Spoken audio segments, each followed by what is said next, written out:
এদিকে ফাল্গুনের সন্ধ্যায় হঠাৎ আকাশে মেঘ, ঝেঁপে বৃষ্টি কলকাতায় ও শহরতলিতে। দক্ষিণবঙ্গের একাধিক জেলায় বজ্রবিদ্যুৎ সহ বৃষ্টি। রবিবার থেকে বাড়তে পারে বৃষ্টি। আমাদের সঙ্গে টেলিফোন লাইনে রয়েছেন আমাদের প্রতিনিধি শাশ্বতী রায়। শাশ্বতী, এই আবহাওয়া কতদিন থাকবে, কি বলছে আবহাওয়া দপ্তর? দেখো, বসন্তের শেষে বৃষ্টি স্নাত হচ্ছে রাজ্য, এবং শুধুমাত্র যে দক্ষিণবঙ্গে এই বৃষ্টিপাত তা কিন্তু নয়, সারা রাজ্য জুড়েই এই বৃষ্টির প্রভাব জারি থাকবে।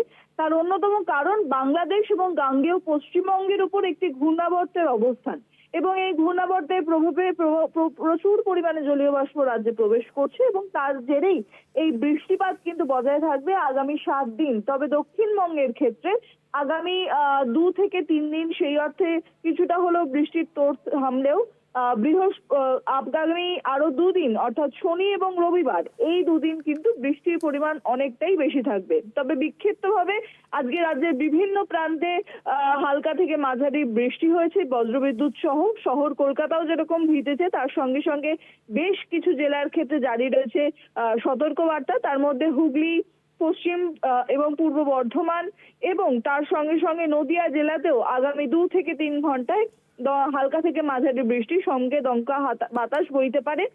30 থেকে 40 কিলোমিটার বেগে দমকা ঝোড়ো হাওয়া বওয়ারও ইঙ্গিত মিলছে।